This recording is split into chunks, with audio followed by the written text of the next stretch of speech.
I was standing in the middle of my own engagement party, smiling like everything was perfect, when something inside me started to feel off. "Hey," Emily said softly, squeezing my hand. I looked at her and forced a smile. "You okay?" "Yeah, I'm fine," she replied, but her eyes moved past me, scanning the room again. I followed her gaze. "Looking for someone?" "No," she said quickly. "Just a lot of people." I nodded, but it didn't feel right. "You seem distracted." "I'm just nervous," she said. "Big night." Ryan walked up behind me and clapped my shoulder. "Man, you made it," he laughed. "Engage life, no turning back now." I smirked. "Yeah, looks like it." Ryan leaned closer and whispered, "You sure she's okay?" I glanced at Emily again. She said she's fine. Ryan didn't look convinced. "All right, just saying." Before I could respond, my mother walked toward us, smiling too brightly. "Everyone's waiting for the speech," she said. "Come on, you two." Emily's hand tightened around mine for a second, then loosened. "Let's go," I said gently. We moved toward the center. I picked up the glass, tapping it lightly. The room quieted down. "Thank you all for coming," I started. "This night means a lot to me." I looked at Emily. She wasn't looking at me. "And to Emily," I continued, my voice slowing, I can't do this anymore." Her words cut straight through my sentence. I blinked. "What? I can't do this," she repeated, louder this time. The room went silent. "Emily," I said quietly, "what are you talking about?" "I'm sorry," she said, pulling her hand away from mine. "I should have said it earlier." My chest tightened. "Said what?" "This engagement, it's a mistake."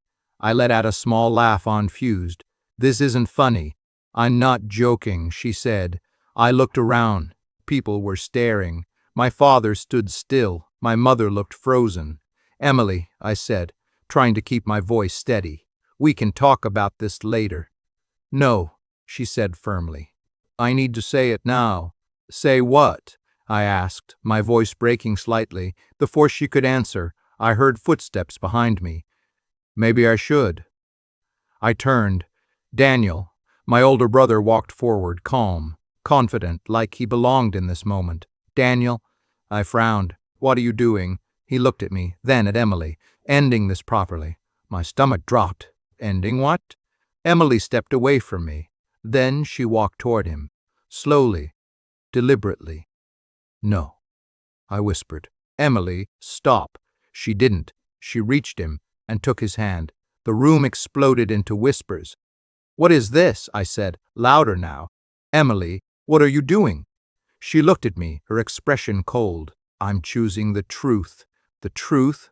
I repeated. "What truth?" Daniel spoke this time. "She doesn't love you." I stared at him. "Stay out of this." "I've been in this longer than you think," he replied. I shook my head. No, that's not possible." Ryan stepped forward. "Daniel, this isn't funny." "Stop." "I'm not joking," Daniel said. I looked at Emily again. "Tell him to shut up." She didn't. "Emily," I said, my voice shaking now, "say something." She took a breath. "He's right." Everything inside me went quiet. "What?" I whispered. "I tried," she said. "I really did, but I can't marry you." "Why?" I asked. "Just tell me why." She hesitated, then said, "Because you're not enough." The words hit harder than anything else. "Not enough," I repeated. "You're kind," she continued. "You're safe. But that's it." "And he's what?" I asked, looking at Daniel. "He's everything you're not," she said. I let out a hollow laugh. "So this whole time, I didn't plan it like this," she said. "It just happened." "When?" I asked. "When did it start?" She stayed silent. "That long, huh?" I said. Daniel squeezed her hand. "You should stop embarrassing yourself." I looked at him slowly. "You think this is about embarrassment?" Ryan stepped beside me. "Say the word and I'll throw him out." I shook my head slightly. "No." My mother finally spoke, her voice trembling. "Emily, how could you do this?" "I'm sorry," Emily said, but she didn't look sorry. My father exhaled deeply. "Daniel, I expected better from you." Daniel shrugged. "I didn't force anything. I looked at both of them again. I waited for anger. I waited for pain. I waited for something to explode inside me. But nothing came. Just silence. Just emptiness. Ryan looked at me, confused. Say something, man. I opened my mouth, then closed it. What was there to say? Emily looked at me one last time. I hope you understand someday. I nodded slowly. Yeah, I said quietly. Maybe I will. But the truth was, I didn't feel broken. I didn't feel angry. I didn't even feel betrayed. I just felt free. And that scared me more than anything else. I didn't sleep that night. I lay on my bed, staring at the ceiling, replaying everything over and over again. When did this start? I whispered to myself. No answer came. I turned to my side, grabbed my phone, then threw it away again. No, don't check, I muttered. Don't do that to yourself. But my mind didn't stop. Instead, it went back. Back to the beginning. I still remember the first time we met, I said quietly, almost like I was talking to her. It was a small cafe near my office. She dropped her coffee. I laughed. You always laugh when someone is struggling? She asked, raising an eyebrow. I laugh when people make dramatic entrances, I replied. She smiled. So I'm dramatic now. A little, I said, but it suits you. She sat down across from me without asking. Then I guess I'll stay. I smiled at the memory. That's how it started, I whispered. Simple, easy. I closed my eyes. I thought you were different, I said under my breath. I remembered the nights we talked for hours. You make me feel safe, she once told me. Safe? I asked. Yeah, she said, smiling. Like nothing bad can happen when I'm with you. I believed her. I built everything on those words. I gave you everything, I said quietly into the empty room. I remembered the long hours at work. Why? Are you working so much? She asked once. So we can have a better future, I replied. She laughed softly. You think too far ahead. Someone has to, I said. Now I wondered if she ever cared about that future, or if she already had a different one in mind. I sat up and ran my hands through my hair. No, don't. Lie to yourself, I said. You saw it. I did. I just ignored it. Remember the messages? I muttered. Late nights, her phone lighting up. Who is it? I asked once. Just a friend, she said quickly. At this hour. You don't trust me? She asked, turning it on me. I do, I said immediately. And that was the problem. I trusted her more than I trusted myself. I stood up and walked to the window. You changed, I said softly. Or maybe you just showed who you really were. I remembered the way she started pulling away. You're overthinking, she would say. I just feel like something's different, I told her once. Not. Everything is about you, she replied coldly. That should have been my warning, but I stayed. I stayed anyway, I said, shaking my head. I even tried harder. Do you like this? I asked, handing her a gift. You didn't have to do this, she said, but you like it, right? It's nice, she replied, distracted. I noticed it, the lack of excitement, the distance. Still, I told myself, she's just tired. I always had an excuse for her. I walked back and sat on the edge of my bed. And then there was him, I said quietly. Daniel. My jaw tightened. I remembered the first time I saw them, laughing together. What's so funny? I asked, walking into the room. Emily stepped back slightly. Nothing, just a joke. Daniel smirked. You wouldn't get it. Try me, I said. It's not important, Emily cut in quickly. I looked at her. You sure? Yeah, she said. Don't make it weird. Weird. I remember that word clearly. You made me feel like I was the problem, I whispered. Ryan noticed it too. Something's off, he told me one evening. You're imagining things, I replied. I'm not, he said firmly. She acts different around him. They're just getting along, I said. Ryan looked at me for a long moment. If you say so. I exhaled slowly. Why didn't I listen? I asked myself. Because I didn't want to hear the truth. I lay back down again, staring at the ceiling. She compared me, I said, my voice tightening. Not directly, never directly. "You should be more confident," she said once. "I am confident," I replied. "Not like some people," she added. "Like who?" I asked. She hesitated. "No one. But I knew. I always knew." "Like Daniel," I said out loud now. I turned my head and stared into the darkness. Even my father added to it. "Daniel always wins," he said once during dinner. I laughed. "It's not competition." He looked at me seriously. "Life is always a competition." Emily didn't say anything, but I noticed the way she glanced at Daniel, like she agreed. "I should have seen it," I whispered. "The signs were there, the distance, the comparisons, the silence, the way she slowly stopped choosing me." "When did you stop loving me?" I asked the empty room. No answer. Just silence again. I covered my face with my hands. "Or maybe," I said, slowly, "you never did." That thought hurt more than anything else, because if it was true, then everything we had was just an illusion. I let out a long breath. "I wasn't blind," I said. "I was just afraid. Afraid of losing her. Afraid of being alone. Afraid of not being enough. And in the end, that's exactly what she confirmed. You're not enough." Her voice echoed in my head again. I'd clenched my fists. "No," I said firmly this time. "That's not the truth." But it still felt real. I turned to my side again, staring at the empty space beside me. "I gave you everything," I whispered one last time, "and you still chose him." That was the part I couldn't understand, or maybe I just didn't want to accept it. Yet, the truth didn't hit me all at once. It came in small moments, the kind I kept brushing aside. "I remember that night," I said quietly, sitting alone, the one I should have taken seriously. I had walked into the living room late. They were already there, Emily and Daniel, laughing. "What's so funny?" I asked, forcing a smile. They both stopped, too fast. "Nothing," Emily said quickly. "Just talking." Daniel leaned back, relaxed. "You wouldn't get it." I frowned. "Try me." "It's not important," Emily cut in.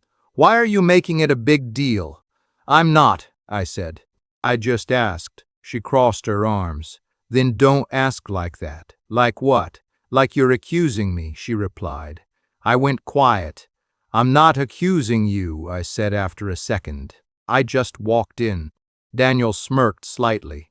"Relax, you're overreacting." I looked at him. "I'm not talking to you." Emily sighed. "See, this is what I mean." "What do you mean?" I asked. "You always make things awkward," she said. "That word again. Awkward." I nodded slowly. "All right." I walked away that night, but something stayed with me. Something didn't feel right. "I should have trusted that feeling," I muttered. But I didn't. The next day, I acted like nothing happened. "Good morning," I said. "Morning," Emily replied, barely looking at me. "You okay?" I asked. "I'm fine," she said. "You seem distant." "I'm just tired," she replied. I nodded. "Okay." That became her answer for everything. Tired, busy, not in the mood. And I accepted it every time. "I kept accepting everything," I said, shaking my head. "Ryan didn't. Something's off," he told me one evening. We were sitting outside just talking. "What do you mean?" I asked. "You know what I mean," he said. "Her and your brother."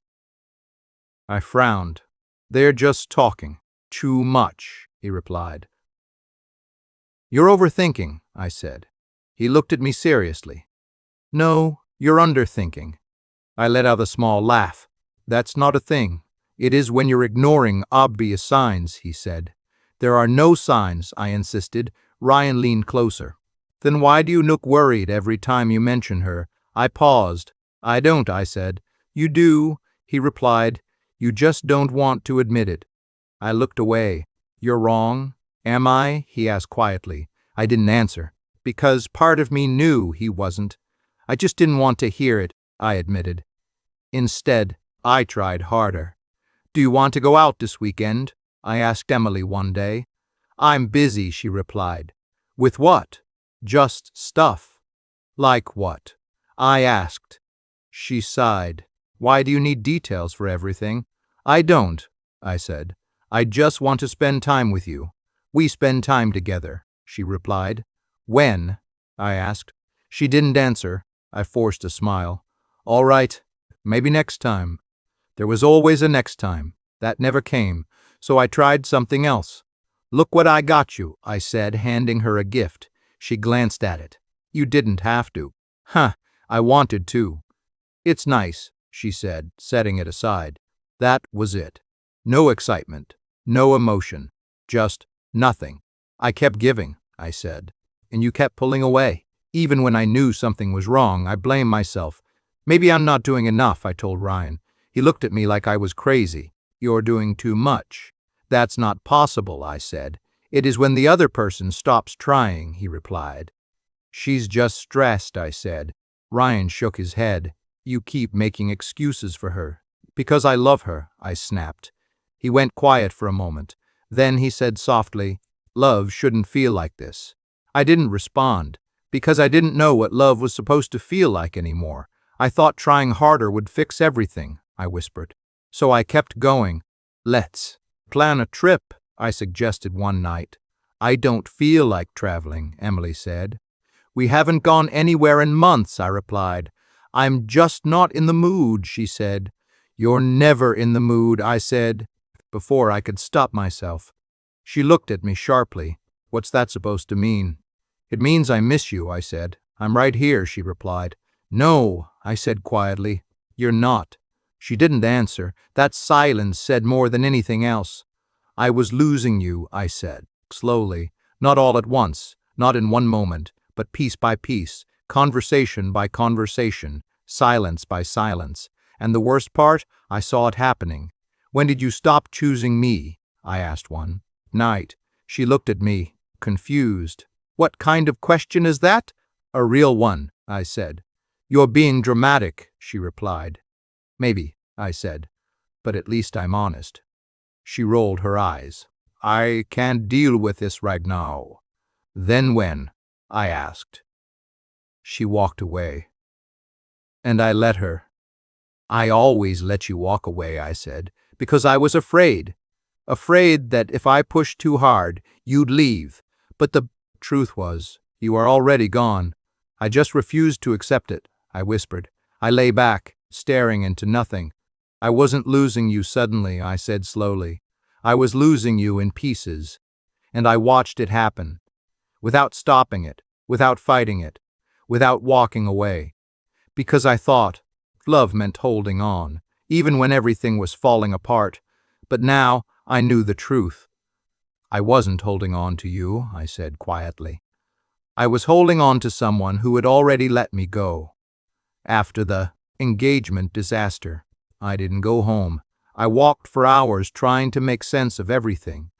This doesn't just happen, I muttered. There's always a start. By morning, I stopped thinking. I need answers, I said out loud. So I went to the one person who wouldn't lie. Daniel. I found him at his apartment.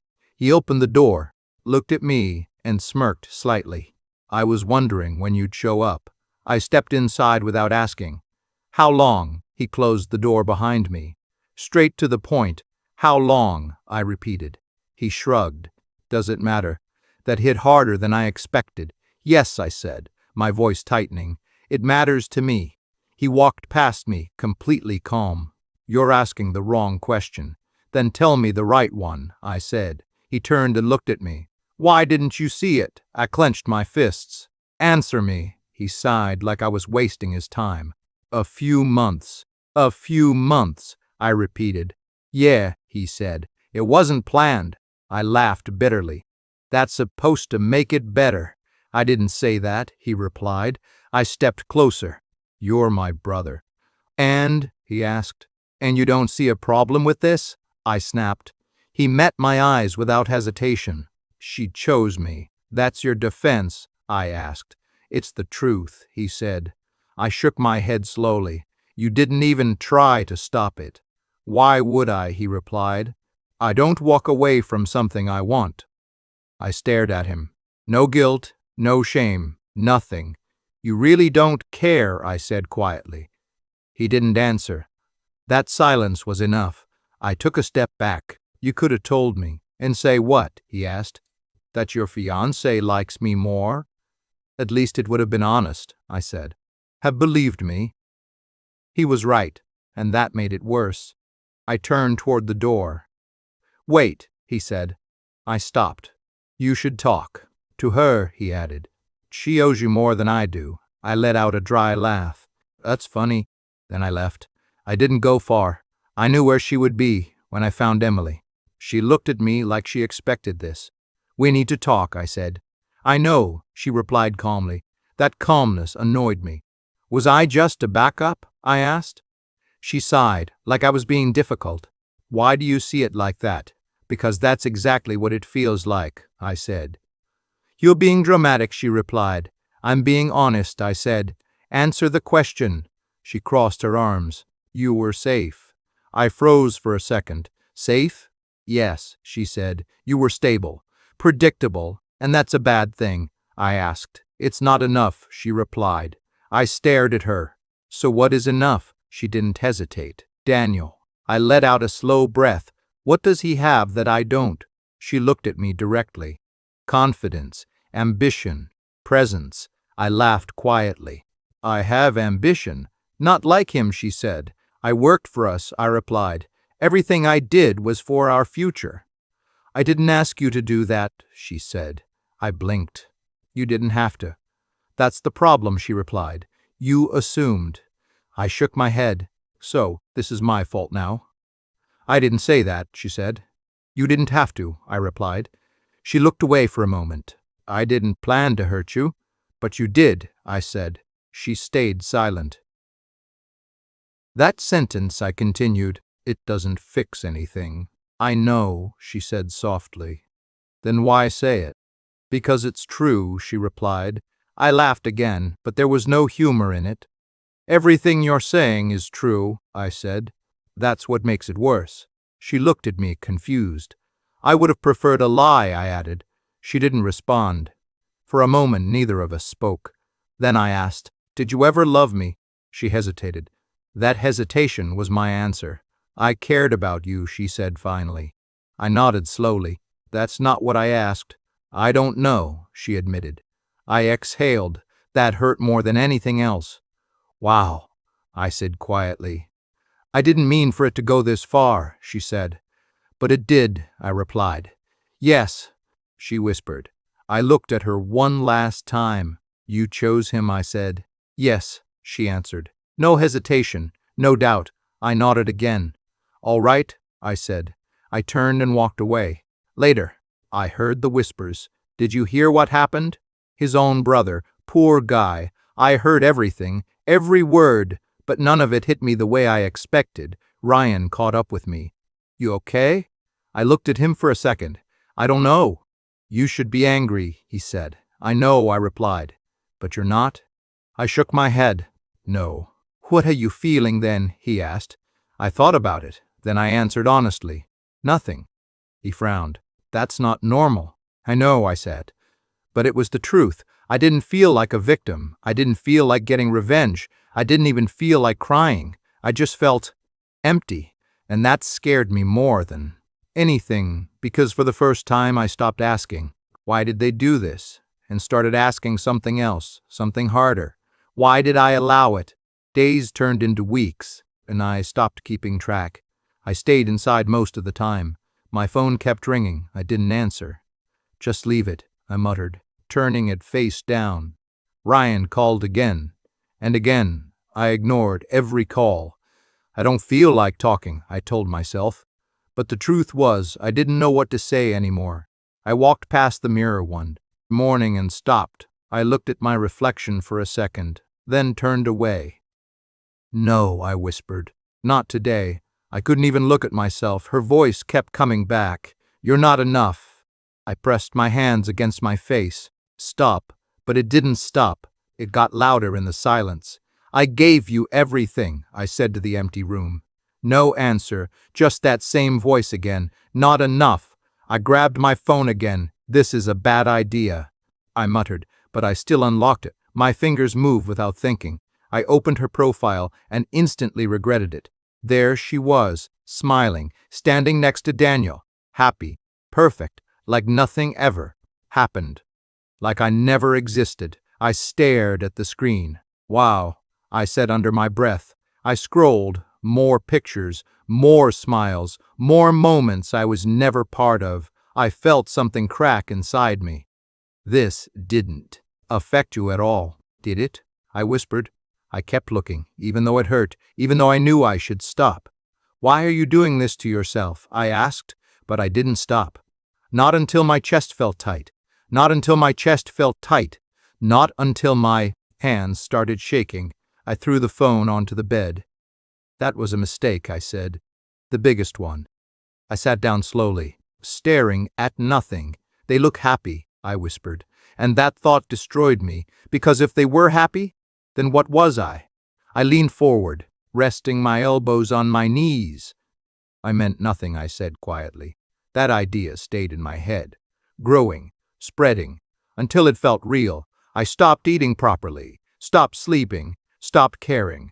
This isn't me, I said one day, but I didn't know who me was anymore. Days blurred together, morning, night, silence, repeat. Then one night, someone knocked on my door. I ignored it. The knocking came again, louder this time. Go away, I said. Open the door, Ryan's voice came from outside. I stayed quiet. I know you're in there, he said. Open it. I'm fine, I replied. No, you're not, he said. Just leave, I snapped. There was a pause, then he said, I'm not leaving. I sighed and stood up slowly. When I opened the door, he looked at me and frowned. What happened to you? He asked. Nothing, I said, stepping aside. He walked in and looked around. You call this nothing? He asked. I'm just tired, I said. You've been tired for weeks, he replied. I sat down again. So this isn't you, he said firmly. I laughed weakly. You don't even know me anymore. He stepped closer. I know you better than this. Then tell me, I snapped. Who am I? He didn't answer right away. That annoyed me. Well, I asked. He looked at me carefully. Then he said, You're the guy who forgot his own worth. I froze. What? I asked quietly. You heard me, he said. I shook my head. No, that's not it. It is, he replied. You're acting like someone who lost everything. I did lose everything, I said. No, he said firmly. You lost someone who didn't value you. That's the same thing, I muttered. It's not, he said. I looked at him. Then why does it feel like this? Because you gave her too much power, he replied. I stayed silent.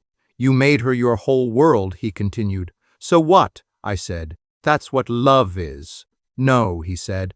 That's what losing yourself looks like. That hit harder than anything else. I looked down. I didn't see it like that, I admitted. I know, he said. That's why I'm telling you now. I let out a slow breath. So what do? I asked. Start by remembering who you were before her, he said. I laughed quietly.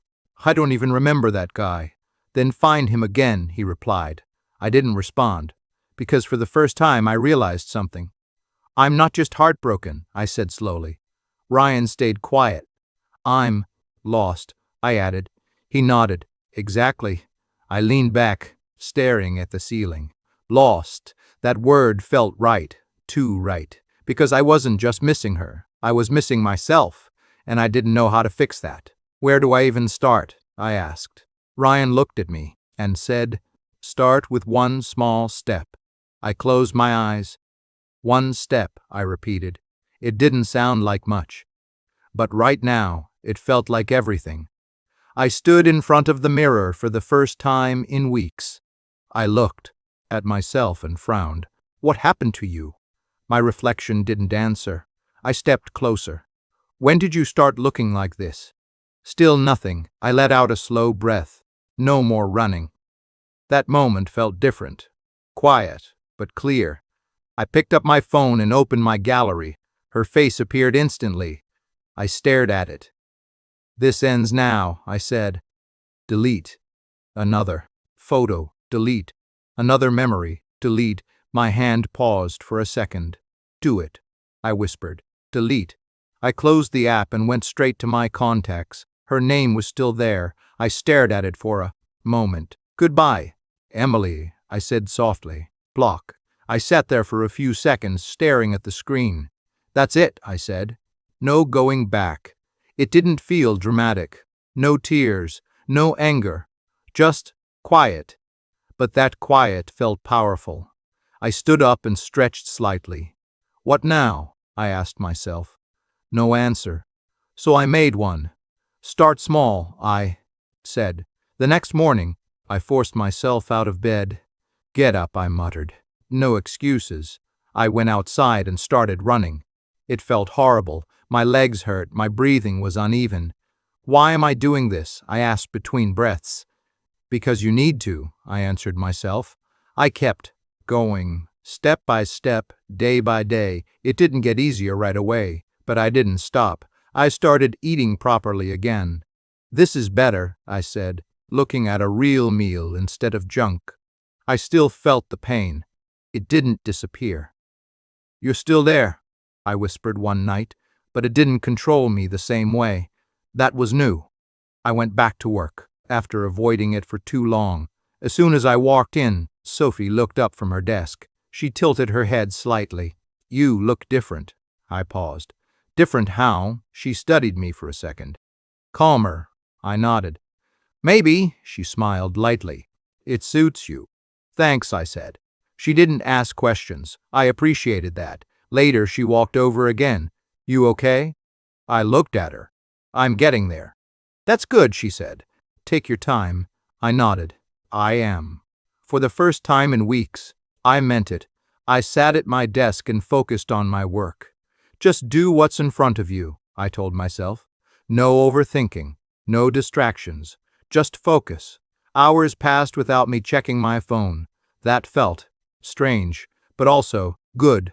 Ryan called me later that day. You alive? He asked. Barely, I replied with a small smile. That's progress, he said. I guess it is. What changed? He asked. I thought about it. I got tired of feeling like this, I said. About time, he replied. Yeah, I said quietly. That night, I stood in front of the mirror again. You look better, I said. Not perfect, not healed, but better. And that was enough. Days turned into a routine. Wake up, run, work, eat, sleep, repeat. It wasn't exciting, but it was steady, and I needed that.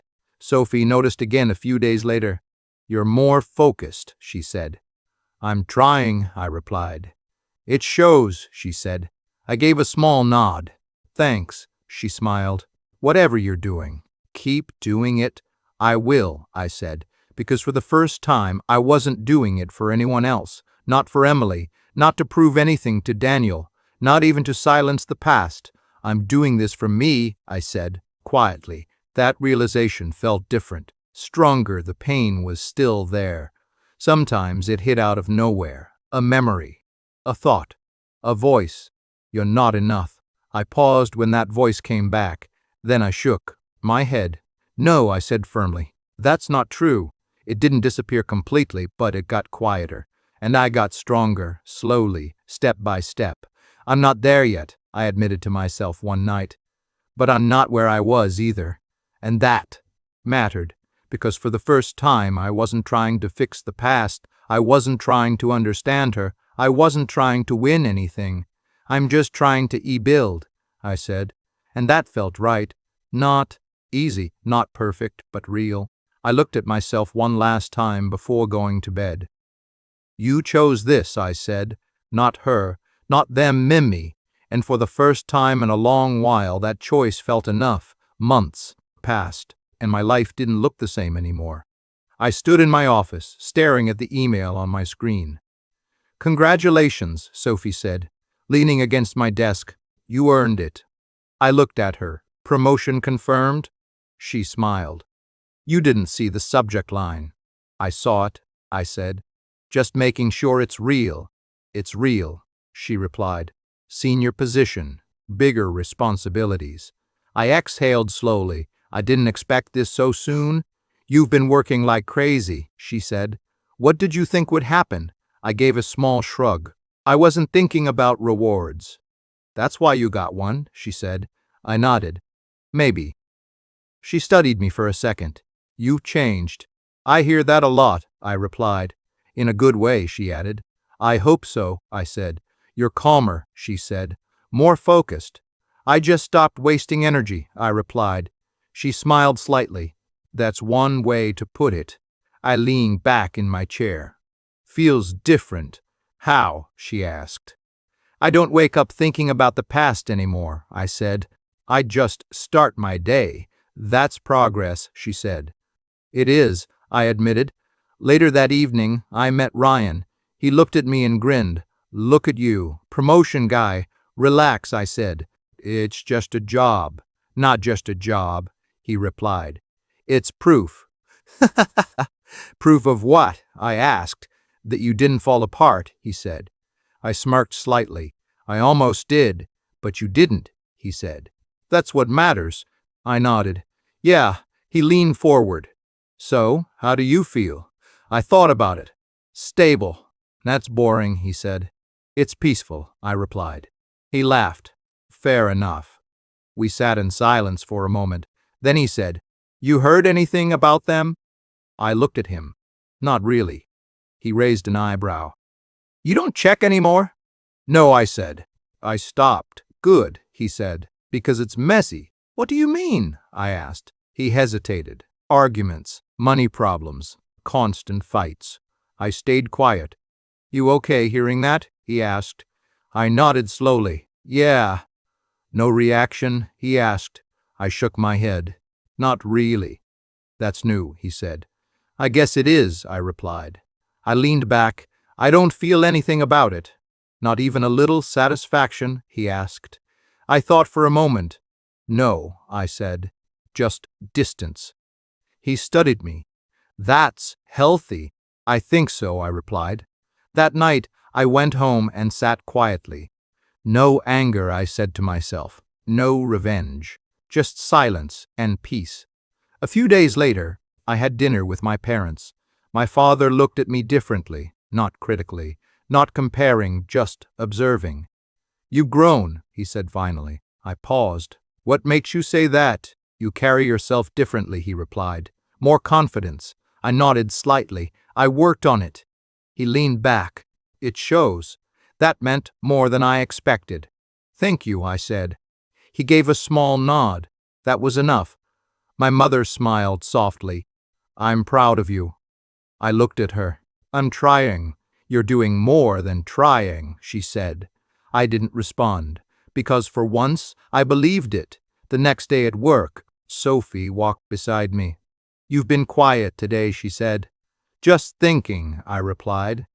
About what? Everything, I said. She smiled slightly. That sounds serious. It's not, I said. Just reflecting on the past, she asked. Not really, I replied. On where I am now. And? She asked. I like it, I said. She nodded. Good. We walked in silence for a moment, then she asked, Can I ask you something? Sure, I said. Do you still love her? The question caught me off guard. I stopped walking. I don't know, I said honestly. She waited. I don't think about her the same way. Anymore, I continued. That's a start, she said. I nodded. But I know one thing. What? She asked. I don't need her, I said. The words felt solid, real. Sophie smiled slightly. That sounds like freedom. It is, I said. And it really was, because I wasn't chasing anything anymore. Not validation, not approval, not love from someone who couldn't give it. I'm good on my own. I added. She looked at me. You won't be alone forever. I know, I said. But if I am, I continued, I'll still be okay. She nodded. That's the difference. I smiled slightly. Yeah. For the first time in a long time, I wasn't trying to prove anything. Not to Emily, not to Daniel, not even to myself. I was just living. And that felt like the biggest win of all. One evening, I was leaving my office when I saw her. Emily. She stood near the entrance, arms wrapped around herself like she was cold. I stopped walking. For a moment, neither of us moved. Then she looked up and saw me. I knew you'd still be here, she said softly. I didn't respond right away. She looked different. Tired. Less certain. What are you doing here? I asked. Finally. I need to talk to you, she said. I exhaled slowly. Do we? Yes, she replied. I hesitated, then I nodded once. All right. We walked to a nearby bench and sat down, just like before. But nothing felt the same. So, I said, keeping my voice calm, talk. She looked down at her hands. I made a mistake. I stayed quiet. Daniel, he's not who I thought he was, she added. I almost laughed, not out of anger, just disbelief. And that took you this long to realize? I asked. She flinched, slightly. I know how it sounds. How does it sound? I asked. Like I was blind, she admitted. I leaned back slightly. So what changed? She took a breath. Everything. I nodded slowly. Explain. Things started falling apart, she said. Arguments, money issues. He changed. I looked at her. Or maybe he didn't change. Maybe you just saw him clearly now. She didn't answer. I continued. What do you want from me? She looked up at me. I wanted to see you. Ho ho ho, I asked. I miss you, she said. The words hung in the air. I stared at her for a moment. That sentence once would have shaken me, once would have pulled me back in, but now it felt distant. Miss me, I repeated quietly. She nodded. Yes. I took a slow breath. And Daniel? I asked. She looked away. It's over. I nodded. I see. She leaned forward slightly. I made the wrong choice. I stayed quiet. I thought I was choosing better, she continued, but I wasn't. I looked at her directly. So what are you choosing now? She hesitated. I don't know, she said finally. That's honest, I replied. She looked at me with hope in her eyes. Can we try again? The question didn't hit me like it used to. Instead, it just sat there, calm, clear. I shook my head slowly. No, I said. She blinked. Just like that? Yes, I replied. Why? She asked quickly. I leaned forward slightly. Because I've already moved on. She looked confused. You don't feel anything? I feel something, I said. Just not what you're hoping for. Her eyes softened. I was wrong. I know, I said. I didn't realize what I had, she added. I know that too, I replied. She stayed quiet for a moment. Then she asked, Is there someone else? I shook my head. No. Then why not me? She asked. I met her gaze. Because I'm not the same person who needed you, I said. She lowered her eyes. That version of me is gone, I added. Silence settled between us. Not uncomfortable, just final. She nodded slowly. I understand. Do you? I asked. She gave a small, sad smile. I think I do now. I stood up. Take care of yourself, I said. She looked up at me. You too. I paused for a second, then nodded. As I walked away, I didn't look back. Not because I was angry, not because I was avoiding her, but because I didn't need to. For the first time, I realized something clearly. She didn't come back because she loved me. She came back because she lost him. And in that moment, I saw the full picture, not as the one who was left behind, but as the one who had already moved forward. And that was the closure I never needed to ask for. I didn't expect to see her again so soon. But when I stepped out of the building, Emily was there, standing near my car. She looked nervous, hesitant. Hey, she said softly. I paused. You waited for me? Yes, she replied. I nodded once. All right. We stood there for a second before she spoke again. Can we talk? She asked. I glanced at my watch, then back at her. We already did. I know, she said quickly. But just one more thing. I sighed slightly. Say it. She looked at me, searching my face. Do you still love me? That question, the one I once dreamed of hearing, I didn't answer immediately. Instead, I studied her.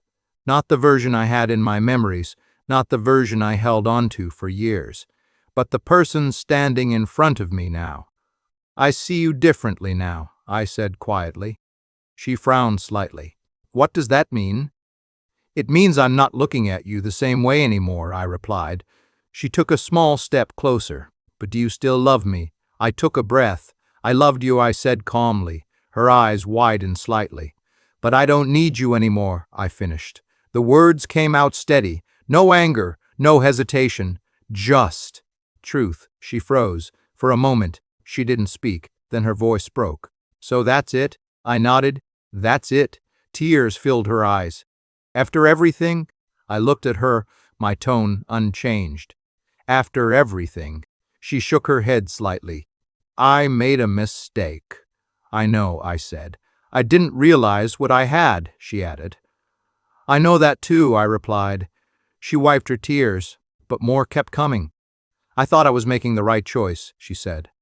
"You made the choice you believed in," I said. She looked at me confused. "And you're not angry?" I shook my head. "No, not even a little," she asked. "No," I said. She stared at me, almost searching for something that wasn't there anymore. "Then what are you feeling?" she asked. I thought about it for a moment. "Peace," I said. That answer seemed to hurt her more than anger would. She stepped back slightly. "I guess I lost you," she said quietly. I nodded. "Yes." She looked down, her shoulders dropping. For a second, she didn't move. Then she whispered, "I'm sorry." "I know," I said. She looked up at me one last time. "I hope you're happy." "I am getting there," I replied. She gave a small, sad nod. "Goodbye," she said. "Goodbye," I said back. She walked away. I didn't follow. I didn't call her back. I didn't hesitate. I just stood there for a moment and then turned away. As I walked toward my car, something inside me felt different, lighter, not because she came back, but because I didn't. I opened the door and sat inside, letting out a slow breath. "That's it," I said quietly. Moments later, I heard footsteps beside the car. "Sophie, you heading out?" she asked, leaning slightly toward the window. "Yeah," I said. She noticed my expression. "You okay?" I looked at her and paused. Then I smiled slightly. "Yeah," I said. "For the first time, I really am." She nodded, as if she understood without needing details. "That's good," she said. I started the engine. As I drove away, I didn't look back. Not at the past, not at her, not at anything I had already outgrown. Because the truth was simple now. I wasn't the man who waited. I wasn't the man who begged. I wasn't the man who begged. I wasn't the man who needed someone else to feel complete. I had become someone else, someone steady, someone aware, someone enough on his own. And for the first time in my life, I wasn't trying to be chosen. I had already chosen myself.